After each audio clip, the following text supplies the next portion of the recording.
And that problem solving is usually trying to solve a problem that's not a logical problem to solve. The body creates sensation to prime your mind, to inform you, to tell us a message, and we're not listening. It's simply we don't have space to listen. We don't have time to listen. We're so focused on social media and laptops and external things that we don't really listen to what we're being informed. Martin McPhilimey is a respiratory and sleep scientist who spent years working with people whose lab results came back normal, but who clearly were not okay. Dysfunctional breathing, burnout, chronic stress, all these symptoms, but no diagnosis. And what he found is that most of what we call stress management is happening in the wrong place. We're trying to think our way out of something that lives in the body. And the body has been trying to tell us something the entire time. We've just been too busy to listen. I'm Brooks Coleman. This is Nothing is Wrong. Here's my conversation with Martin McPhilimey. Welcome to the show. I'm really excited about this because stress it's talked about everywhere. Everyone says they're stressed. No one really knows what it means in a way. Like you get the idea that you're stressed, but I'm just really excited to actually get into some tactical stuff here. So what's the short version of how you got here? Yeah, so when I finished training as a respiratory and sleep scientist, I was trained in the NHS in the UK. So I was working with very, very sick people, individuals who were like on death's door. But I moved to Australia in 2016 and moved to working in a very small private clinic rather than a large hospital. And so the clientele that I was working with shifted dramatically. And just over the 6 years that I was in that clinic, I just kept having clients who would results for pathology were normal. So they would have breathing issues, they would have sleep issues. You know, you could quite clearly see that they would have issues with stress or burnout, but the results from the doctors would show normal results. And they then would have like a letter back from a doctor to say, hey, go back to your GP, everything here is clear. And I was kind of like, well, there's a lot of undiagnosed issues. Dysfunctional breathing is one of those. Burnout's one of those. And they can come with a lot of symptoms and they can lead to obviously chronic disease. And so I decided to start working online, start consulting online to try and fill a gap for people to understand their physiology and how that interacts with psychology. And obviously the nervous system's at the middle of that and the breath is also at the middle of that. And that's what I kind of had my background in. So then I started to dive right into the stress area with an anticipation of observing a pattern in the world that we're getting more and more stressed, that social media is getting more deep, but also AI is on the verge and that we're becoming disconnected from reality. And I just thought that burnout is going to be the next big thing. And that's the thing that would be something that I want to try and support. I understand, but also it's going to be a big problem in the world that could potentially help, create a business from as well. Yeah. I love how you said disconnection because like in the high performer burnout cycle, I experience this myself and a lot of the people I work with on the fitness and health side.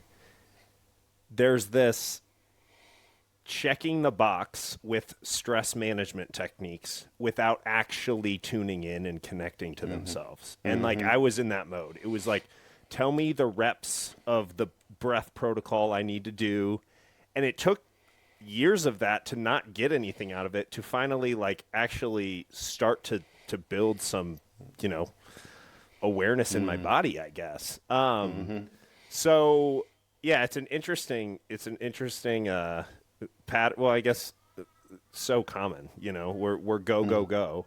So in your opinion, I'm curious because it feels like we can try to think our way out of overthinking and distress. And, there's therapy and there's techniques for that to try to then change our state and become more calm and at peace or whatever it may be. But I've found recently, like as soon as I finally started actually tuning into my body, it seems to me that it's so much more powerful to just change the state from the bottom up instead of trying to force a change from the top down. Is that kind of what you see in your practice, or how do you think about that differentiation between the two? It's a very good question. And I think it really depends on the person and why maybe they're in their head or why maybe they're avoiding their body. And so, those two things can coexist obviously at the same time. And, if we're thinking about nervous system, that's exactly what you're describing, top-down control and bottom-up filtering, which are two processes that we can simultaneously do at the same time. That's the ideal way.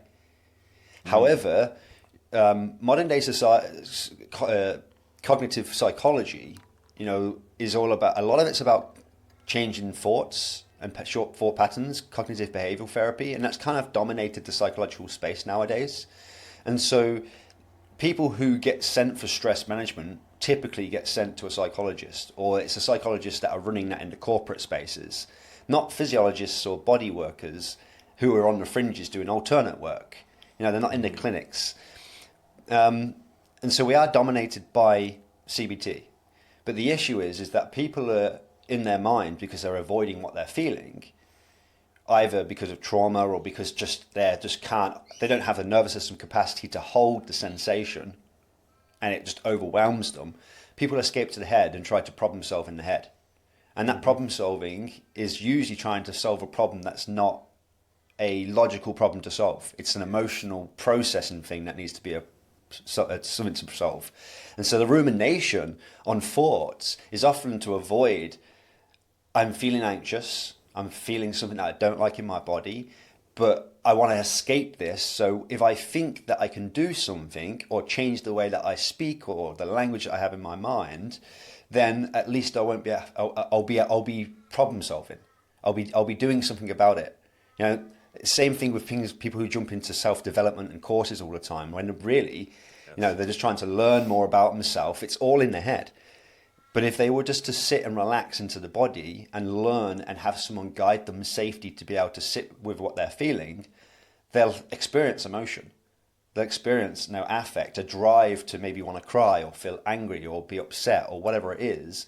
And often what you find when you start doing that work, somatic coaching, there's a mismatch between what people are trying to solve in their mind and what they're actually experiencing in their body. And that's for me, that's the disconnect we're talking about. That is what causes anxiety, and it's what causes burnout long term when you have a performance mindset. It is such a ruthless trap because absolutely, like what you just said about, you're basically trying to solve a problem that doesn't exist. Mm-hmm. And like for me, I'm assuming, based on what you said about these people that were having lab work and things like that show up, mine was totally channeled to like, I'm anxious. Something is wrong with my health. Go get blood work. Go do more cardio. Go do all these things. And it was like a decade of that before it.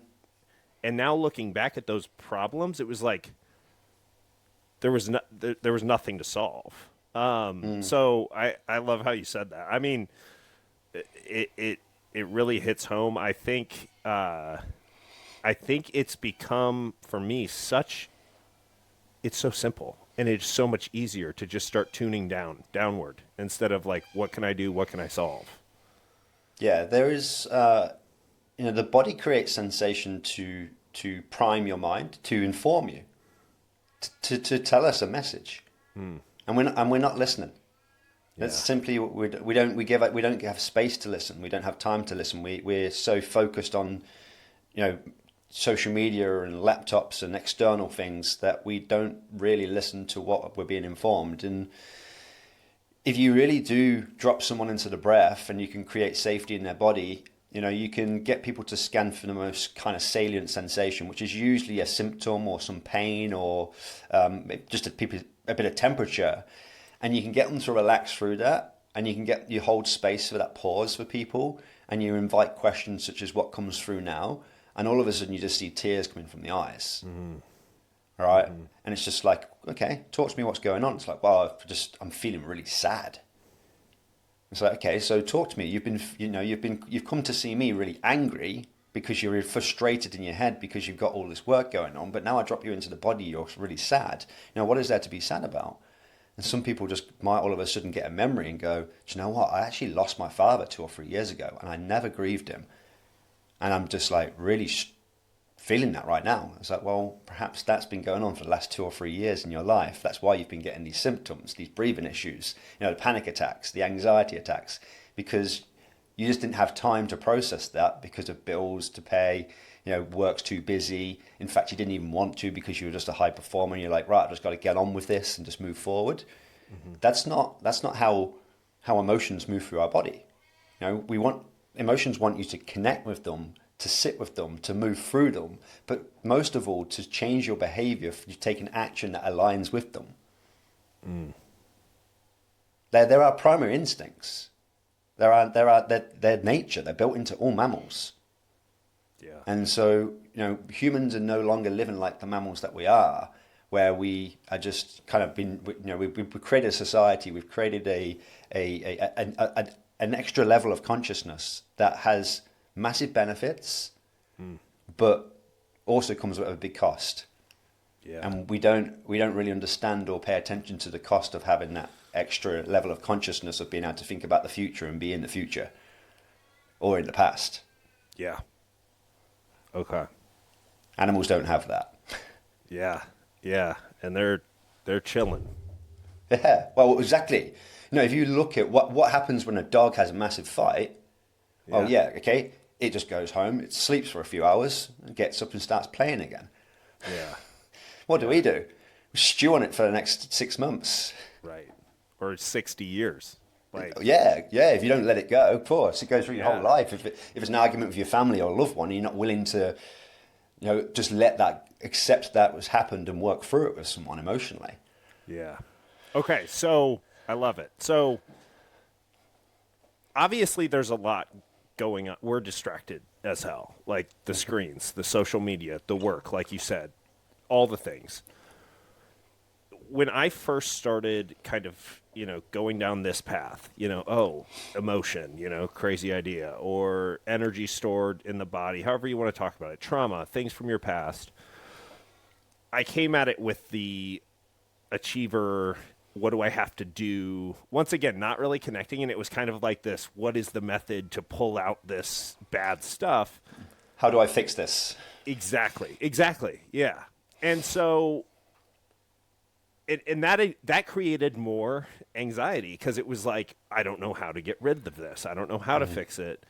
But it almost sounds like the way you were explaining it, and across the books and things on my end, it seems like there are a lot of different ways to skin a cat to allow this processing to occur. Does that sound right? Yeah, there is. Yeah, and fundamentally, it's just being able to be in touch with the sensation, but also be able to feel safe at the same time. And so, sensation gets conditioned, and it gets conditioned to thoughts, it gets conditioned to behavior, it gets conditioned to environments. And that's, fundamental of behavioral science. But at the end of the day, if we are not able to feel safe and to have capacity to hold that sensation and explore it in a way to understand it, then it will just get conditioned to something. And we won't really be connected to what that is. And that usually drives a form of avoidance behavior. Yeah, and so that's why people might not go to a certain place, or they might not decide, right, actually, I'm just not going to bother with relationships anymore because they had a bad experiences, or they've got trauma in the past and things like that.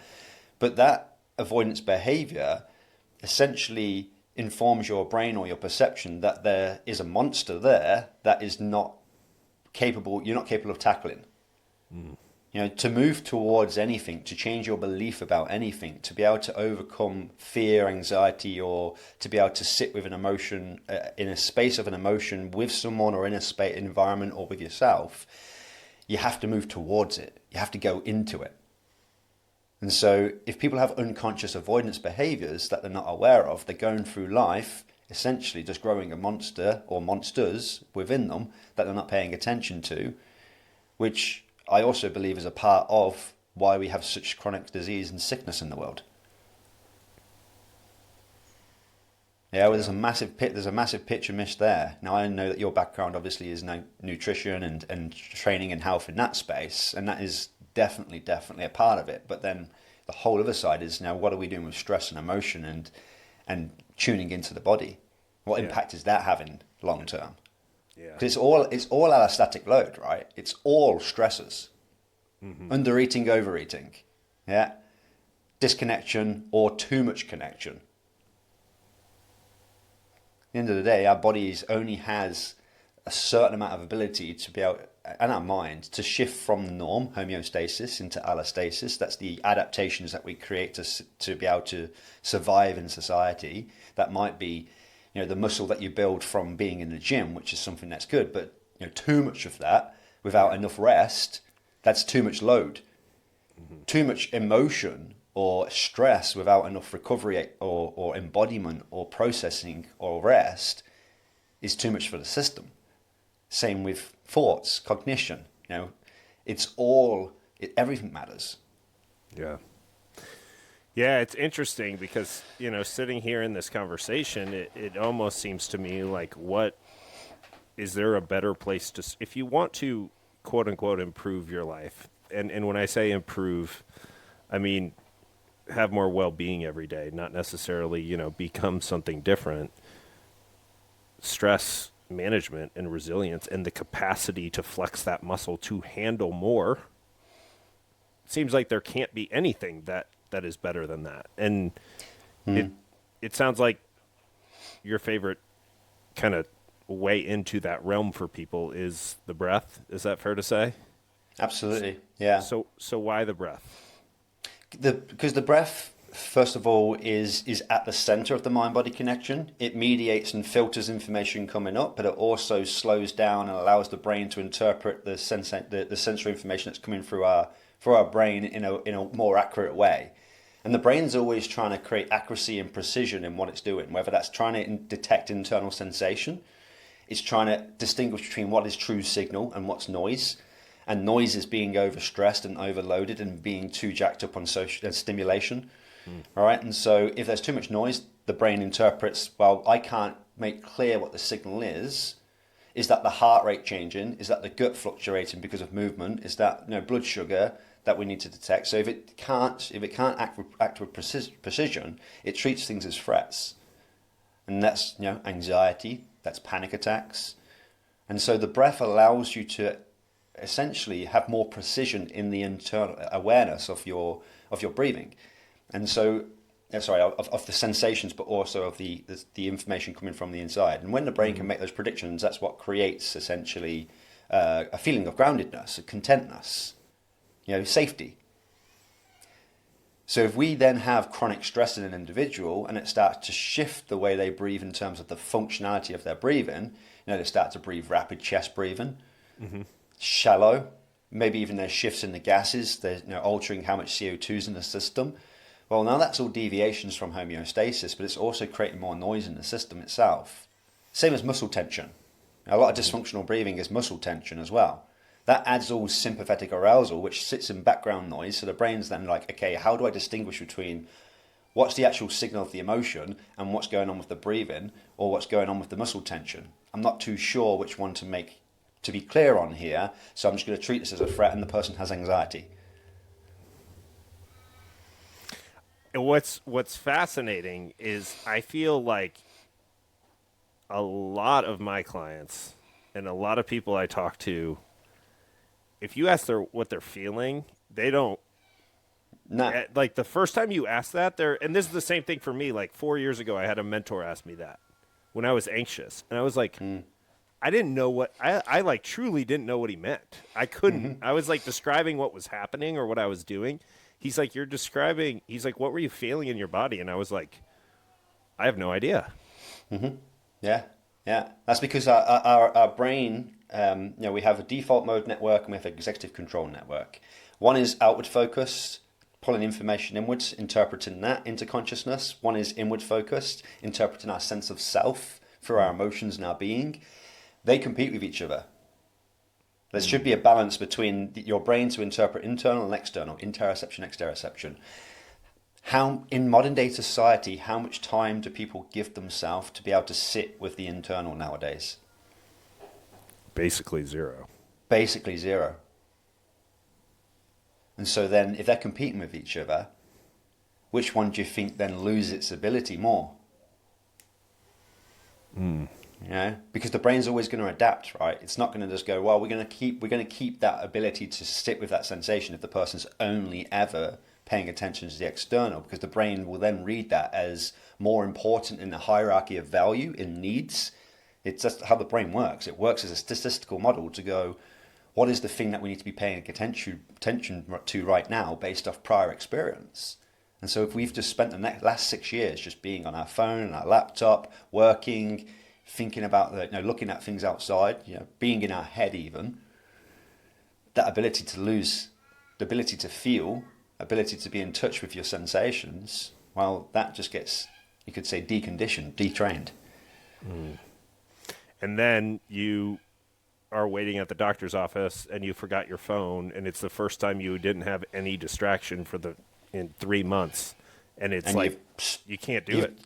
No, you're scratching your legs, you're moving around, you're having to pace around everywhere like you're a junkie, because your dopamine's starting to kind of simmer down. Yeah. Yeah. All of it.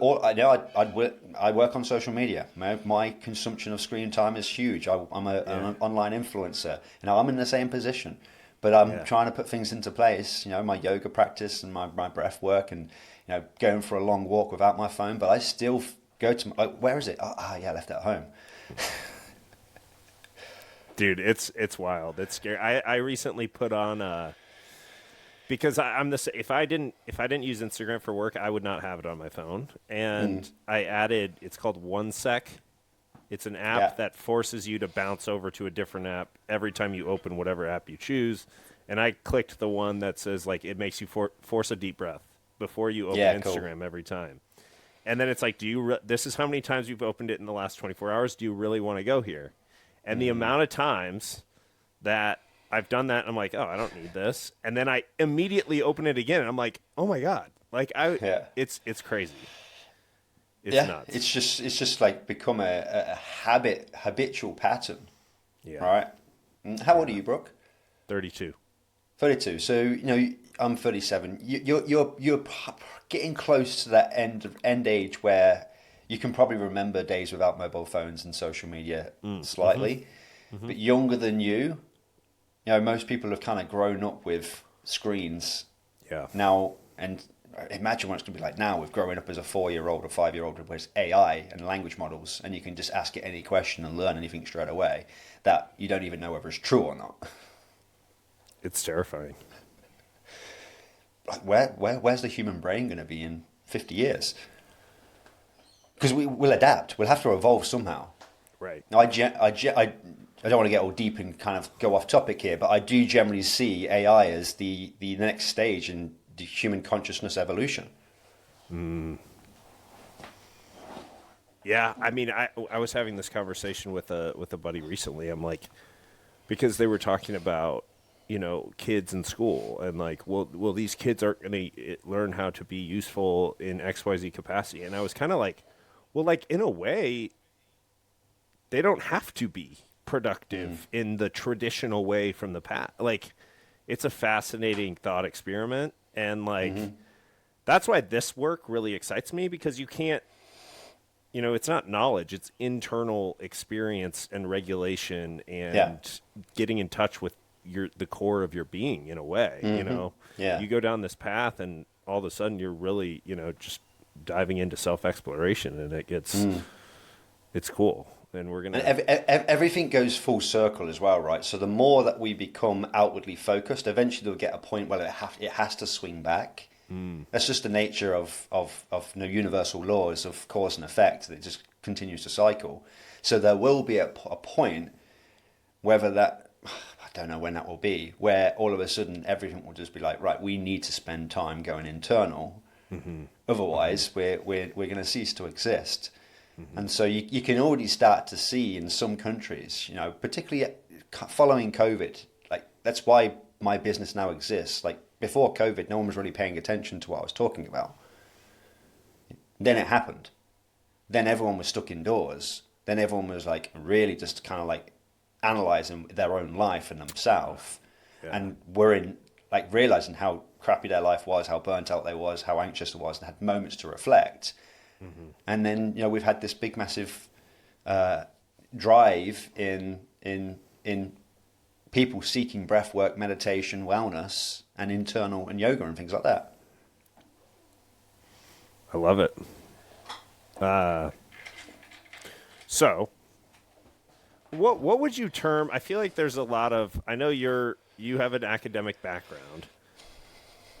Nervous system regulation, stress management, emotional regulation. Like to me, on my end, it's almost like those all kind of fit together. Like, what would you term the work you're doing that is going to help someone who's a high performer, working hard, teetering on burnout, or an overthinker?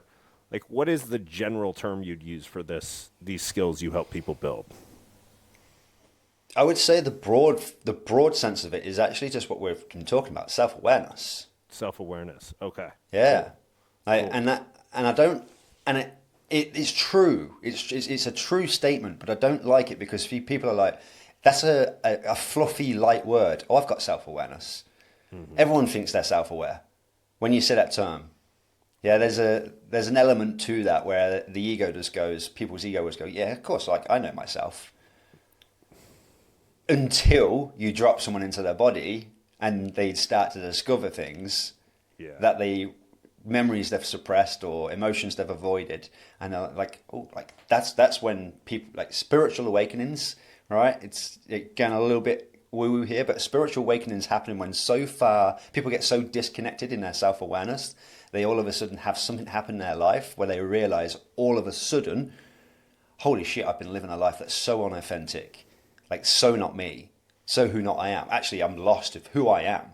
Like what the hell has been happening for the last 10 years? And then there's this whole cycle of them having to rediscover themselves. And that's when a lot of people then tend to go towards spirituality. And that's a common pattern that I see with addiction, with burnout, with significant events that happen to people where it ends like to a mental crisis.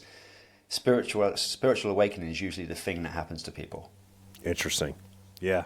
And Yeah. I think it's because of that, people having such a constructed belief that they are self-aware, then all of a sudden they realize they're completely not self-aware, and they have to go inwards and really like rebuild who they are. Dude, it's fascinating because for me, like that moment happened, I had a version of it, and like looking back at the patterns and the things I was doing, it's so obvious that like even today, I'm constantly wondering like what is it that I'm doing today and in my life regularly right now that feels so concrete about who I am and all this that one day I will look back on and be like, dude, what were you doing? Like that type of a thing. Like it's a weird and Yeah. I think it's a healthy amount of like just kind of making sure I'm trying to step back, but it's a weird relationship to myself because I'm like I know there are unconscious assumptions and identities and things working, but the definition of that is that it's unconscious to me. And Yeah. so it's Yeah. just a fascinating road of discovery, really. Yeah. So the first thing is building a self-awareness, right? Then Okay. then the second layer is then building the ability to meet themselves properly.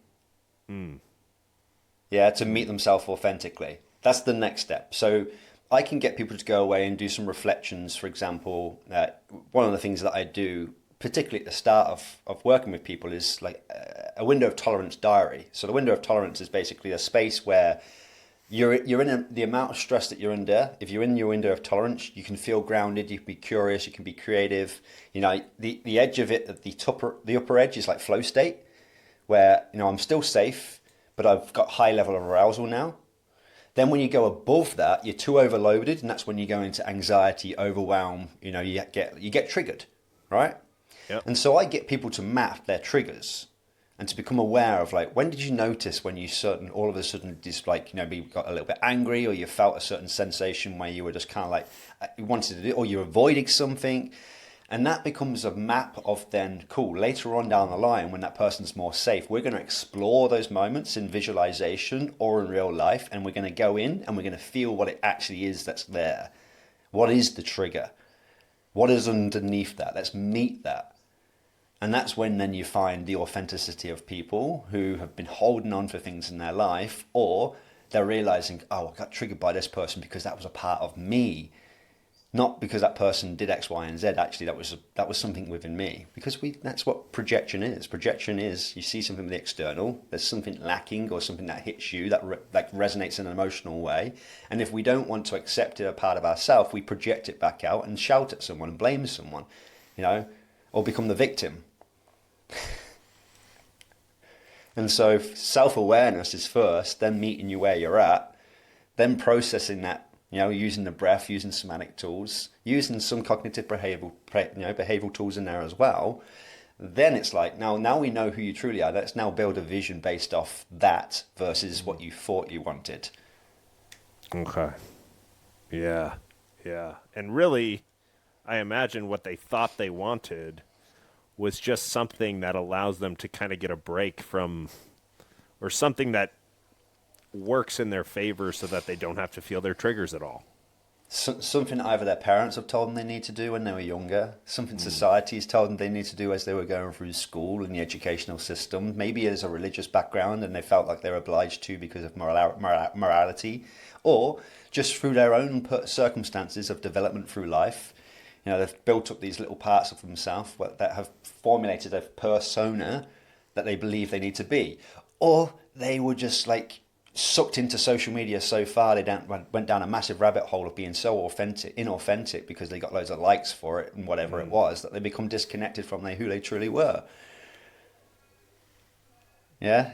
You're a person who works online. I know how easy it is to create content and you go, oh shit, I got so much likes for that. And then all of a sudden your whole consciousness is like, I need to keep doing that. Well, I think about people who, to give an example, imagine you're a 17 or 18-year-old girl, right?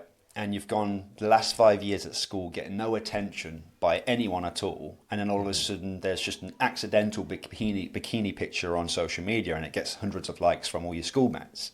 Mm-hmm. And all of a sudden that's, oh, geez, I've got all this attention. And then the next minute that's spiraling out of control and that becomes the part of it. And then eventually that's going into OnlyFans and that's becoming the next thing all the way down the line, right? Now, that's an extreme example. Right. But that's the engine that social media creates, is that it creates a persona. If people are not confident and grounded in who they are themselves and can show up there authentically. Yeah. And so, that's one example of the extreme of why people might be so trapped in believing they're someone and they're not. So I would love to, okay, so let's run with that example. You mentioned the window of tolerance, right? So like you mentioned, if you're kind of in not necessarily always flow state, but a calm, curious, connected type of well-regulated or whatever words you want to use. And then things come up and you dump or you get way too overstimulated. That's where anxiety's coming in. So in that example of someone that you started going down this path when you were 17, 18 or 7 or 8 or whatever it is of living and dying by validation, like whoever it is, likes on social media, making people laugh or whatever. How does that typically show up in the body when you're missing the thing you're after? Is it kind of like you're like the longer you go without that validation, you're kind of dipping up into that anxiety and then you get it and it brings you back down to your baseline and then you just go right back up? Or how does that? Yeah. Okay. Yeah. I mean, so it's like, it's reward pathways. And so our dopaminergic system, the circuit that's creating dopamine, of course we get that validation. And then if we keep getting that validation, it's like, right, say someone gets 50 likes for their first time. And it's like, in Instagram, when you get that, you get a prize for it. Yeah. And like, you're 17 years old, and you're like, oh my God, I just got 50 likes. Like, that's more than the followers that I've got. This has gone viral for me. And then you kind of like, oh, that was incredible. And then it's like, now you're actively wanting more of that. Mm-hmm. However, 50 likes is no longer enough, because that reward has already been given to you. And so the next one is 100. The next one's 150. The next one's 200. So that becomes chasing. And so to get the same amount of dopamine for the reward, like, you need more. That's the same as drugs. Eventually your brain becomes desensitized to that. And it goes, well, you need more. So eventually your baseline level of dopamine will start dropping. because when your brain is just creating dopamine and using dopamine all the time, you'll get a lower baseline, but you'll require more stimulus to get the peak of dopamine that you require. And so you need more, like a larger exposure, essentially, which that's what drives the machine. That's what drives the whole social media machine of like viral. Yeah. So it's worse. Yeah, I've been posting on social media since 2017, like as a I guess trying to create something from it. Yeah. And my audience I've never really gone viral. Mm-hmm. Yeah, it's always just been a steady increase. But I imagine in 2017, if I went viral, like I think I would be in a completely different space where I am now. I don't think I would have, like, there would be an inauthentic kind of concept to me, because I think viral videos do that, especially if it's a viral video where you're not being authentic, or it's just you've created a character, or you've playfully done something, and then it will develop that, right? And that's because that is driving that reward pathway. Yeah, there's something about being not forced, but being almost forced in a way to really stay true to who you are. If you want to build a business online in social media and you're not going viral, it's and it's interesting to think about that, because for myself too, like I look back and like the place the business was in a couple of years ago, if I would have gotten what I wanted or thought I wanted at that point in time, like I wasn't in a place to hold like more capacity. I wasn't in a place to like be able to the foundation wasn't there, I guess. So let's say someone's listening. They're like, well, that's resonating. Like I'm always on my phone. I can't be alone with my thoughts. Like, God forbid, for 5 minutes, can't sit without my phone. We've brought up breath. Where do you, like, let's say they're kind of new to this idea in general. Where do you start usually? Some people, because their nervous system is so noisy, right? If they try to sit down and just focus on their breathing, that can create anxiety in itself, because of the reason we mentioned. The brain's like, okay, I'm not used to interpreting a single sensation now, and in fact, your heart rate's quite elevated because you're aroused, and your breath rate's a little bit fast because you've overly stressed. Then when you sit down and pay attention, what happens is people go, whoa, like there's a lot there, right? That's troublesome. So what needs to be changed first for a lot of people is the external environment. Yeah. So can we get some calming music? Can we make the ambience of the room a little bit dimmer? Reduce light, reduce sensory stimulation, put the phone away, maybe read a book. Yeah. Distract yourself in a way that's not going to be full of dopamine, but it's going to allow you to be able to focus outwards, but in an environment that feels calming, settling, and safe. Then do that for maybe 2 weeks. Then replace the book for your breath. Because now we've taught the nervous system, the external is relaxing, it's safe, we've dimmed down the noise. And so then when we pay attention, there's a little less noise, and the brain says, oh, now I understand that's the breath. I can pay attention to this now. Right? And then one of the first things with the breath that I like to teach people to do is to learn to be able to pay attention to the breath, and to then learn how to know when they're engaging with it and when they're not engaging with it. Because a lot of people who do go internal, if they have anxiety, if they have panic, they're already trying to avoid and control their breathing by breathing in a certain way unconsciously. And typically we might call that hyperventilation, overbreathing, because when we overbreathe, often we reduce the feeling of sensations in our body, because at the end of the breath is where we typically feel emotions, but also CO2 rises, that creates a feeling of anxiety and panic in people. Some people call it CO2 tolerance. I just say it's a sensitive nervous system, or a nervous system that interprets shifts quite easy with threat. So then if we can kind of get people to focus, can I become the observer? Stepping away. And so that will often start with, like, let's focus on the wall. Okay, imagine there's an image or a dog. A dog or a pet's usually pretty good. Look at your pet as if you've never seen it before. Like baby eyes, curiosity. What's the shape of the hair, the color, the shading, the coating look like? And then can you be really curious to then just bring that awareness just to your breath with the same curiosity as it's the first time you observed it? Where are you breathing from? Where do you notice the breath? Can you notice how subtle it is? Is the inhale longer than the exhale? So asking these curious observational questions then removes the I need to control this, and then also gives the ability to separate. And then you can kind of move into, what happens when I manipulate my breathing? If I slowly exhale a little bit more, what happens? If I breathe a little bit faster, what happens? How does that feel? And then you can get the person to feel the difference between relaxation and feeling aroused and stimulated. And some people, if they can learn to let go of the breath, they can instantaneously self-regulate. Others can't. Others need a lot more work. But it's powerful when you see someone for the first time connect and observe their breathing, observe a sensation, have a few tears. You just say, stay with your breath, just allow your breath just to work through it. And then, 20 minutes later, they're like, oh my God, I just feel like I've just let go of everything.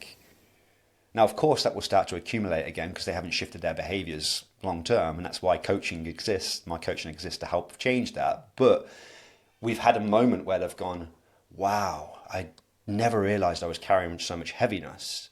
Now I feel lighter. Great. Let's put that as a practice for you to do every day so you can wake up feeling lighter. Yeah, okay, so to back up just a second, you mentioned to let go of the breath. And are you talking about obviously the breath is one of the things in our body. We can't intentionally maybe with thinking, but you can't just be like, oh, I'm going to take control of my heartbeats now, But with the breath, you can directly oh, I'm going to slow this down. But it also, if you're not thinking about it, it's going. So is that what you mean? Put your attention on it while not controlling it consciously? Learning to do that first. Okay. Because then you have choice of whether you can control your breathing or not control your breathing. And if you think that people who are anxious, burnt out, stressed, high performer, they're trying to control everything already.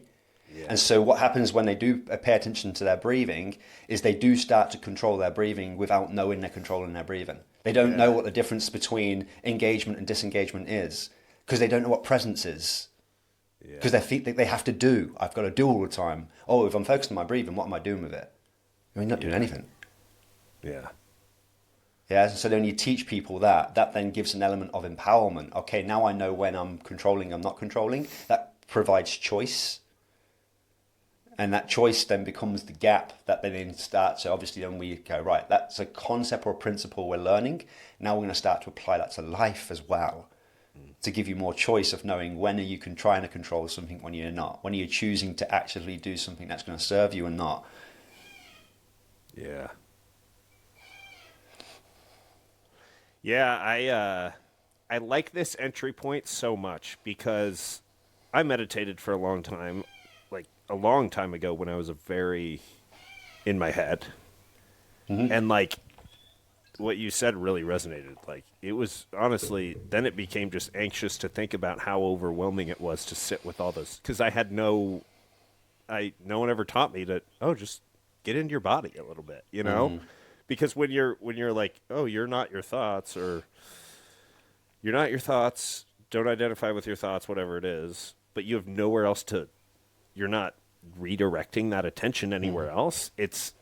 You're just sitting there with the thought, so I love this because when I make the recommendation to do any sort of mindfulness practice, a lot of people are like, hell no. And I think the breath really allows, number one, it gives you something, and then everything you just said, but also it's with you all the time. So I imagine you're having people do, 5-10 minutes, dedicated time, and then it kind of naturally starts to spill over into other times of their life. Yeah. So so obviously I'm always going to assess an individual where they're at initially. Right. Yeah. And so just like any coach would, But if I've got people who are like on the extremes of panic attacks and anxiety and burnout, then they need to first have learned presence and to be able to disengage and just to observe things. But if people are like kind of like they get that pretty fast, and they've got equipment to measure this, and so I can see CO2 levels and I can see what's happening with people's breathing. I can see it in real time. And if I then, okay, now you've got choice. Now let's put a breathing practice into place that actually serves you. And typically then I'm going to start at, you've probably heard of coherent breathing or resonant frequency breathing before. And this is a breathing pattern. Most people say 6 breaths per minute, but it actually is individualized between 3 and 7. And what this happens here is when we breathe at a certain rate, our nervous system, our brain, and the oscillations in our breathing, they all synchronize, and we get something called resonance. And that essentially is our blood pressure drops, our heart rate variability increases significantly, and we go into a state where our nervous system becomes malleable. Right? And so now we're in a space where we're creating opportunities and windows for adaptation in our nervous system. So then if we start introducing that as a practice, not only will that help the person to reduce a lot of symptoms, but also the brain starts to be able to rewire what you're connecting to. Great. If I'm able to now feel safe with this sensation and the nervous system's in a malleable state because it's in resonance, well, guess what happens? Perception can get updated relatively more easy. Yeah. Because we're in a state of flexibility. And so that's when the CBT can then come in and work more efficiently. You get what I mean there? And so that's the top down. The bottom up is working. We're now in the space of resonance. Now let's bring in the tools that the cognitive psychologists are thinking about, or the mindset work that the mindset coach is working with. Mm-hmm. Now we've got greater capacity to create that perceptual shift because we've created a nervous system that's flexible in a moment. Yeah, most people who are too stressed will not be in resonance or even struggle to get into resonance or even have the flexibility in the nervous system because of allostasis, because their nervous system is in a state of I'm constantly searching for what's next rather than being in a state of what is happening now and can I update my perception of what is going on in my experience right now. Have you found that, I mean, that was really helpful for me to like really picture, let's open up, let's soften, let's become, let's build this coherent state to actually be able to have some true change. I would imagine, and I feel like this was true with my own journey, a lot of the time, some of that CBT and some of these other things just aren't as necessary after getting this down. Like it's almost that feeling of we're pretty damn resilient when we're given the conditions to be, and we can kind of work through things without needing external help at that point. Yeah. Have you seen that? Absolutely. We have a self-regulating capacity, and we do have an internal intelligence. Right? I'm like, for me, there's a difference between suggestion or influence and healing. Right? Those two things are different for me. Suggestion or influence is where maybe there's a coach who is helping you to think a different way, or a psychologist who's helping you to kind of help you map your mind a different way and talking you through it. Whereas for me, like that's more could be influential. For me, healing is more I'm going to sit with what I'm experiencing, and I'm going to hold space for what comes up for me, and then talk about that. And then I will then invite questions, okay, based off the language the person's using, my questions will then be about their language. So it's all about their experience. Yeah, and that then is kind of going back to that kind of internal spirit kind of component. We have this innate intelligence within us. We can self-regulate. I'm the person that knows my life, my perception, and everything that's happened to me in the past myself. But if I've never been in a space where I felt safe enough to explore that and to actually work through it, then it's always going to be something that's going to be there. And so, yes, that is, I would say, the tailor end of my coaching journey with most people is then starting to work through that stuff. And then when we have it, and they're like, right, now I know where I am, authentically, that's when I'm going, well, you no longer need me because you can regulate, you've got the intelligence. Now you might go and work with another coach who's about goal setting and actually helping you with those goals and vision set, life coach, for example. Yeah. Yeah. Yeah. Or you've got the capacity to go on your own now. You don't need a coach. Yeah, for sure. That's cool. Yeah, that's awesome. Okay, so we're going to start observing our breath more, maybe getting some dedicated time to do so. I think a lot of in our health and fitness side of things, we work with a lot of parents and like busy professionals. And so when they hear this stuff, I think they're like, well, what the hell is 5 minutes going to do? You know? So I am curious how you usually respond to that. I have my own thoughts on what 5 or 10 minutes could do in your day, but yeah. Well, it's absolutely. You know, there was actually a meta-analysis that came out, I believe it was about 2 years ago now, looking at the minimum effective dose for slow breathing, and it was 5 minutes.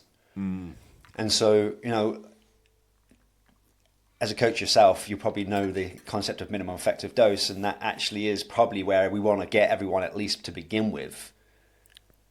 And so 5 minutes is the minimum effective dose to have an impact on someone. Why would not everybody just start there and just try to focus on allowing their breath for 5 minutes, or just slowing their breathing down for 5 minutes?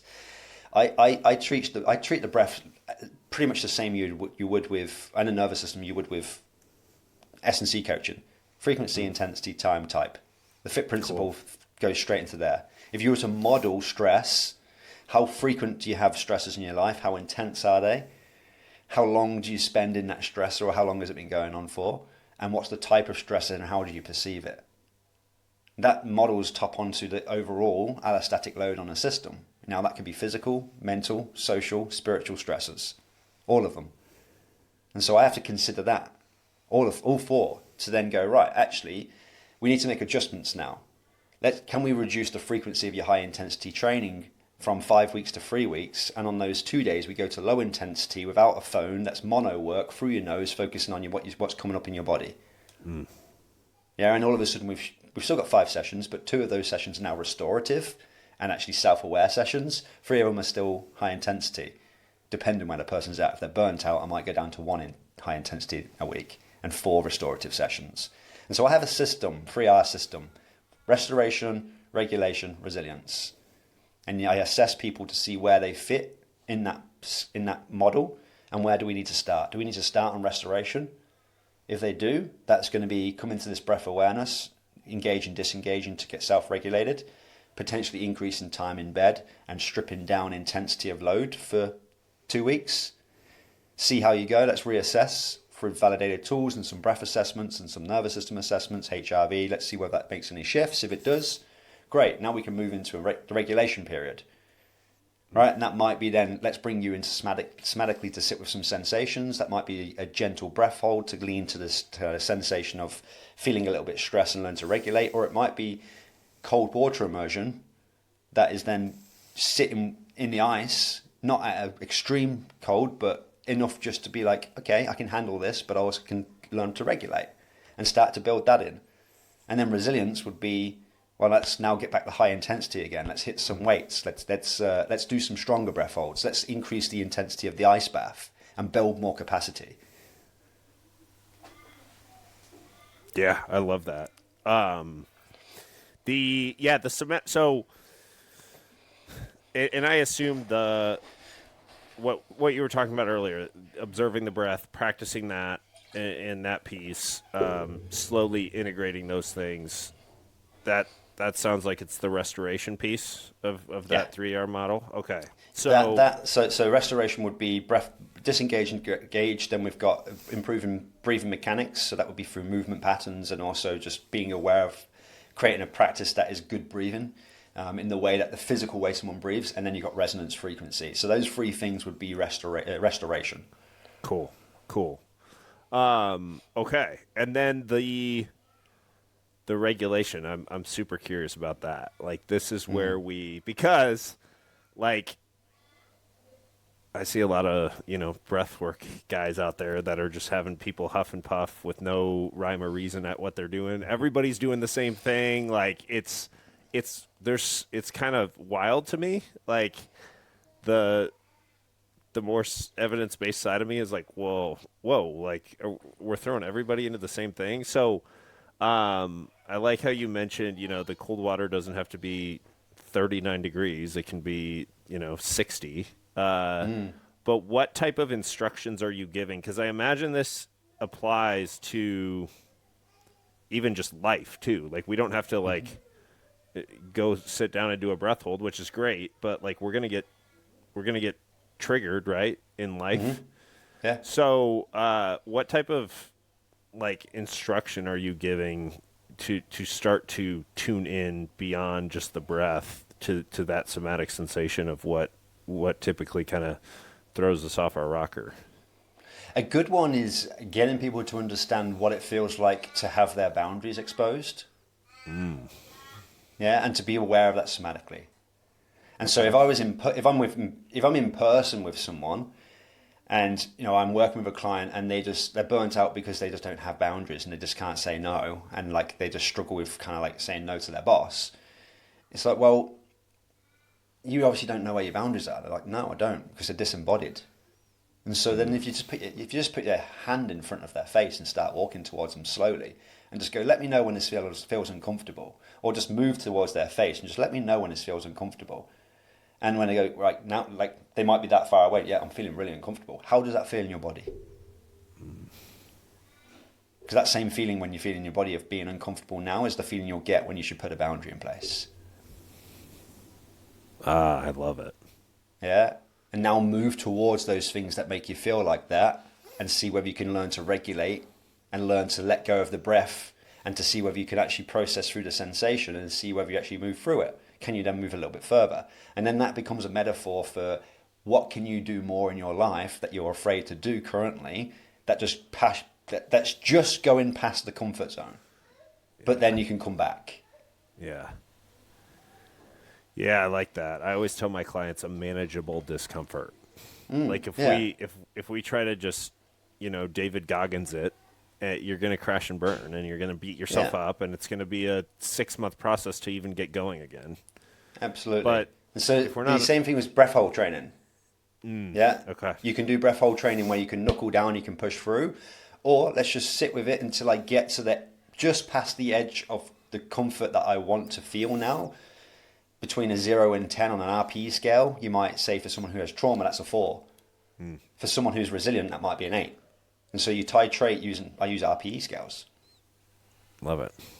Yeah, and it's just like, right, well, between 0 and 10, if that's distress, 10 is panic, 0 is not like nothing at all. Where do you feel safe to go to with sitting with those sensations, or breath holds, or cold exposure?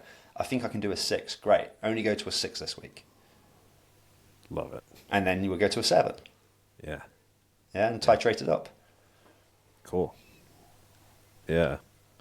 Have you, one thing that comes to mind with the whole breath work and emotion, I've seen a lot of people that are all about breath work, but it's a subtle way to avoid certain feeling states.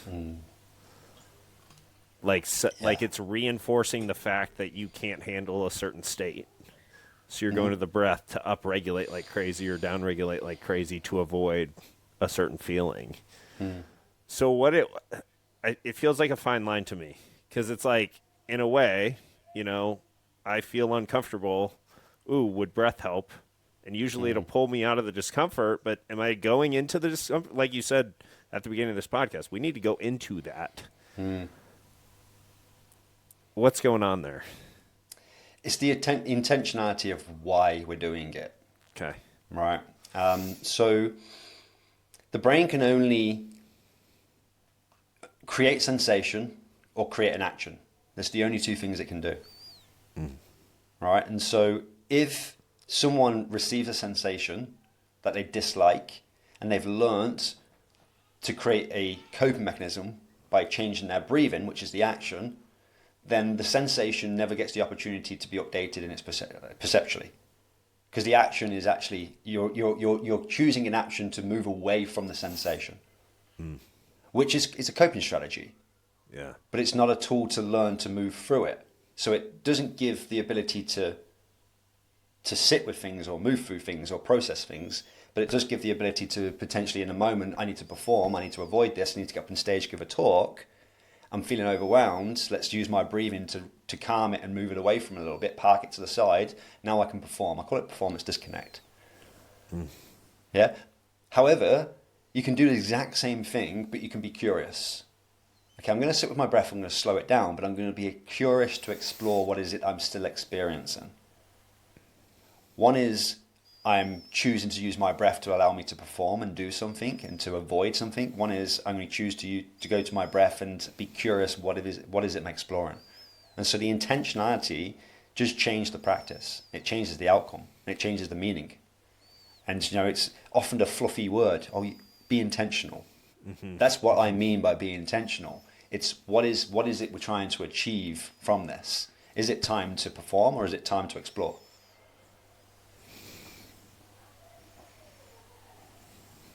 Yeah.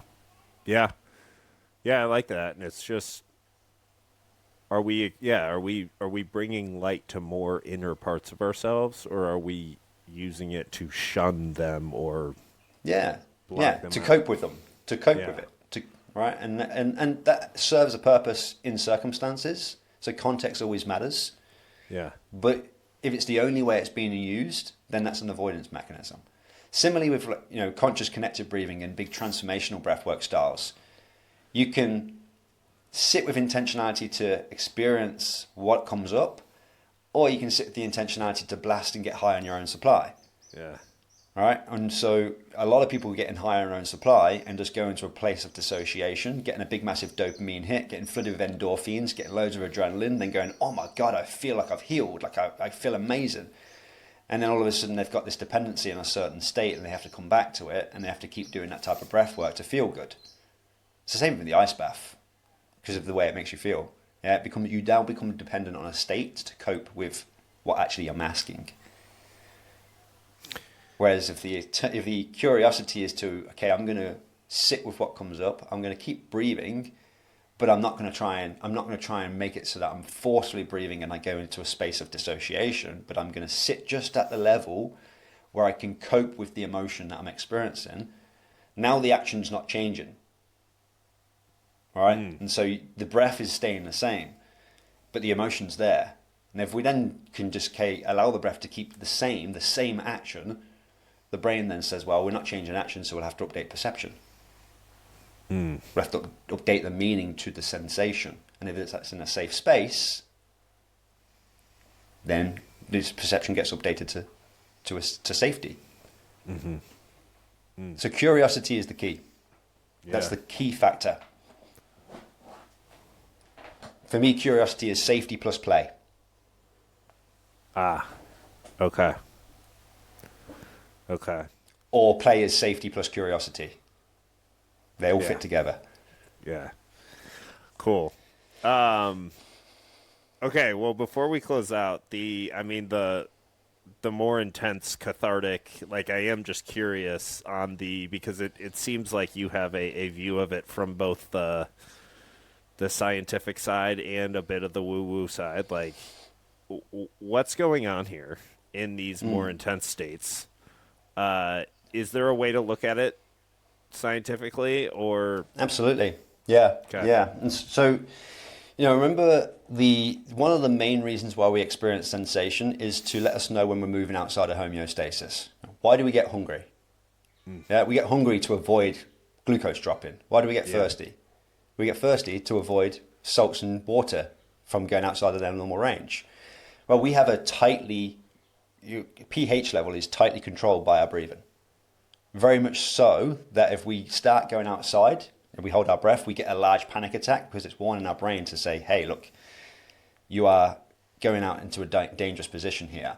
So if we're over breathing and CO2 levels getting dumped, well, the brain creates, it's like, I've never experienced this before. So it has what's called a prediction error. Right? And during a prediction error, that creates a level of arousal. It's almost a moment where it's gone, oh, there's a surprise here. We need to generate something. But because CO2 levels are low, we've also shifted dynamics of how blood can change, and CO2 controls how oxygen can be be released from the hemoglobin. It controls constriction of blood vessels, and it particularly controls this to the frontal cortex, our logical part of our brain, which is kind of made our reference point to our cognition, to our thoughts, and to our experience. And so that kind of part of the brain does get dimmed down. The emotional parts of the brain become more amplified. And so we're in a position where the brain's making an error or a surprise at the same time as being in an altered state of consciousness or a change in brain state that is also allowing, you could say, the subconscious to be opened slightly. Mm-hmm. Then there might be a sensation that is experienced in the moment, which is conditioned to an old memory, an old trauma, an old past event, and it comes through. And all of a sudden, people might experience a flood of emotions, and then all of a sudden they might have an old memory or have a life, kind of like a big life moment, like, oh my God, like this is why I'm feeling like I'm feeling. But they're in we call it a metacognitive state, which, as someone who's in meditation, that's when you're observing it. That's what you want to be able to do. Just enough so that you can sit and observe. You're still embodying the sensation. You're aware of maybe the memories that are coming up, but it's not overwhelming you that you go outside of your window of tolerance and dissociate and then go into a state of catharsis. Mm-hmm. But you're on the edge. And when you're on that edge, now you keep your breathing there, that's when the perception can then get updated. And so it's called perceptual inference. Okay, cool. Yeah, during that prediction error, the brain has a moment of surprise. That's an opportunity and a window to update perception. Yeah, if an emotion comes up at the same time that has an old memory associated with it, and now we've got the perfect opportunity to have a memory reconsolidation. I can now change the way I view that old memory based off the circumstances that I'm now experiencing, which is safety, might be curiosity. And so what does safety and curiosity do? And playfulness. Oh, now I can look at it from a different perspective. All right, then that is usually shared in a circle. Mm-hmm. And that then is a part of an integration of saying, this is what my experience was. That gets validated by people listening, being seen, being heard, being felt. Mm-hmm. That's where most people stop. That's where most people then have to keep coming back to breath work. The real work is then, how do we now change actions in reality, in the real world, so that the embodied movement of how we're moving through life is now integrating the actual part that we're wanting to shift. Yeah, so the action in the real world is what then validates and integrates it. Most people then are not able to create that shift because their breathwork sessions are set up, most of them, without coaching or facilitate or following afterwards. Mm-hmm. And I imagine if you go, blast off to the moon or whatever, that doesn't sound like a safe feeling in the nervous system to me, right? Like you were saying, being at that edge. Yeah. So if someone's got a history of, if they've got a narrow window of tolerance and they get blasted out, that could result in re-traumatization. Okay. It can result in false memories. Yeah. And people are very influenced in this space as well. And so if the space holder isn't trained appropriately and they start talking about their experiences from the past before they take someone through conscious connected breathing, there's that element where someone's in a space of where they're really suggestible, and they can be influenced by other people's stories. It's very common in spaces in breath work where someone says something, and if the space holder doesn't allow to hold the space appropriately, everyone starts going, "Oh yeah, that happened to me. Oh yeah, that really resonates with me." And then all of a sudden you've got 5 or 4 people in a room that are like, "Oh, like yeah, that's my experience," and you've got this kind of transference occurring. And people have opportunities where they might even have false memories. That's fascinating. It makes sense. That reminds me, and I've heard clips from podcasts of people talking about, taking DMT and seeing code, and they all explain it the same way. And when you were saying that, I was just thinking, like, how many of these people had heard that description before they went into this psychedelic experience Yeah. because they're like, I saw the exact same thing. Like, it would be curious to me if two people saw it with zero influence beforehand, but now I'm like, well, everybody's just recreating what they heard. Well, at the end of the day, is that just a part of what the collective unconscious is? Like we all just have this past, like evolution, all this information that's from the past that is within consciousness itself, and that we're all just using that information Right. to move towards and create the future. And that's my perspective. True.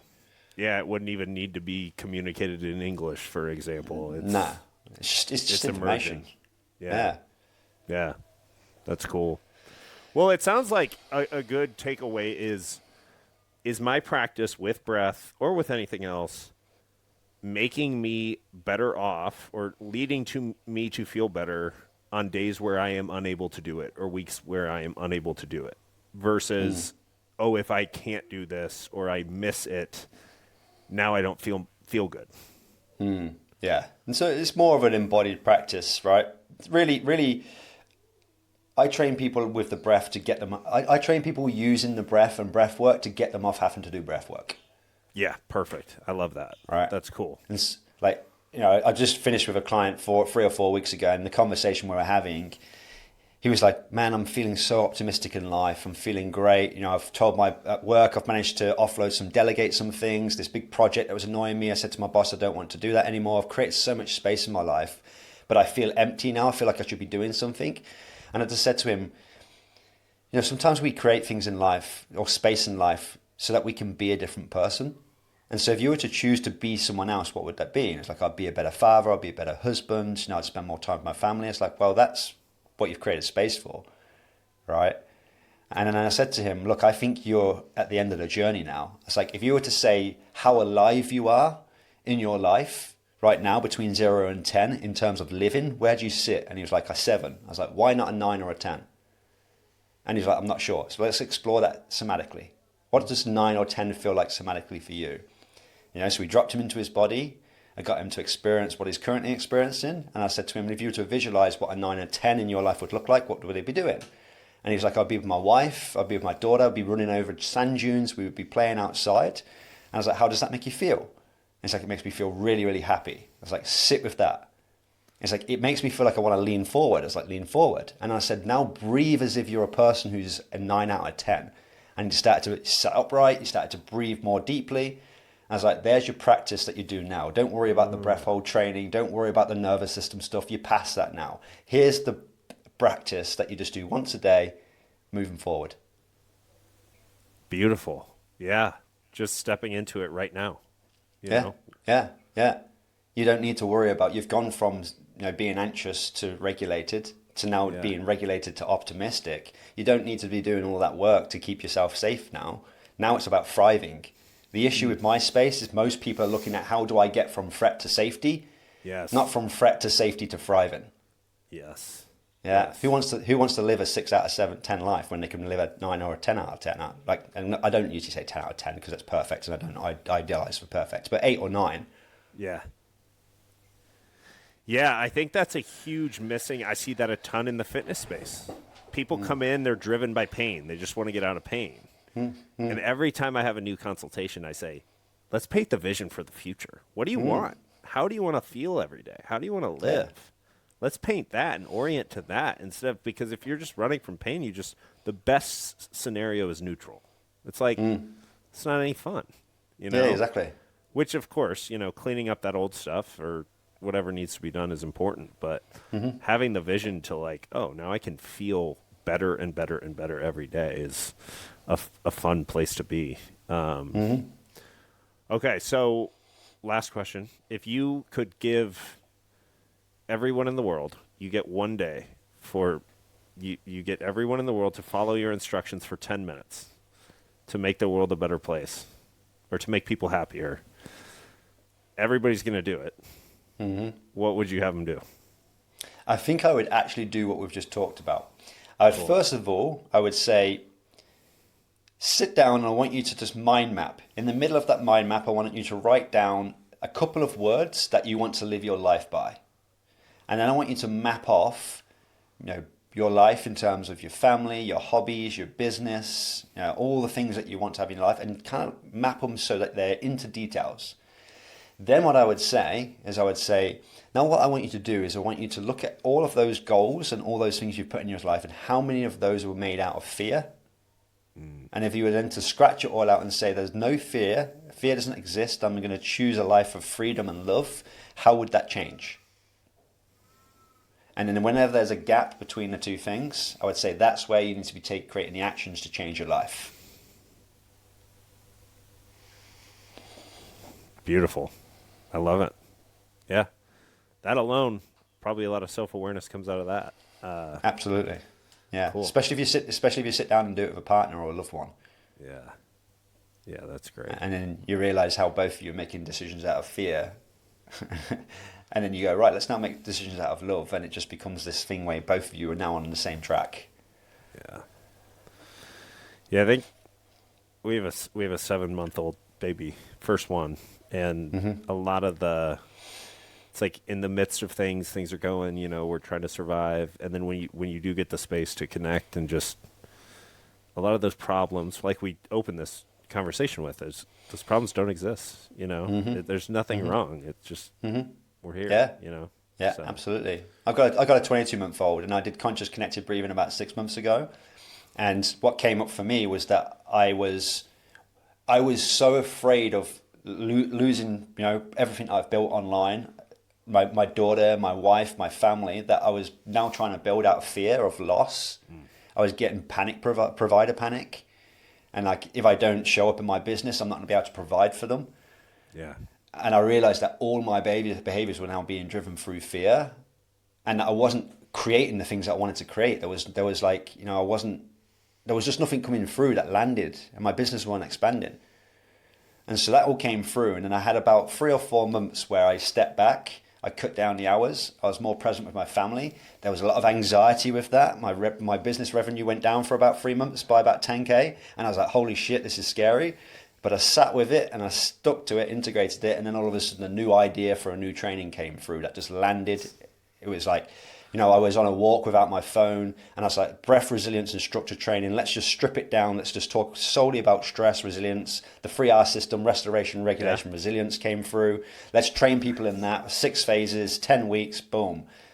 Built the funnels, built the markets. It's like, cool, now I've got 50 people signed into that in the space of 3 weeks. Dude.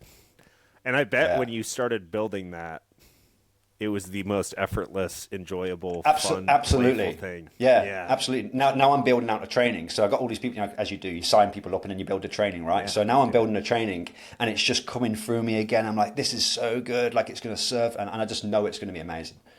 Amazing. Yeah. Because I'm building from a different space. Yes. Yeah. And it's really hard to manufacture that when you're in the forcing fear-based. When you're in a survival and trying to provide for a newborn baby that you've just like my first baby as well. It's like, right?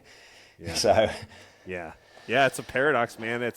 I'll send you I chatted with a guy named Ani Manyan yesterday, and we talked about like the interplay of force versus ease, or power versus force, whatever you want to call it. And I had a very similar story. Like, my business was in a weird spot, and I kind of just trust fell. Like, just let it kind of crash, and I'm on the other side too. So it's a fun place to be. It's absolutely.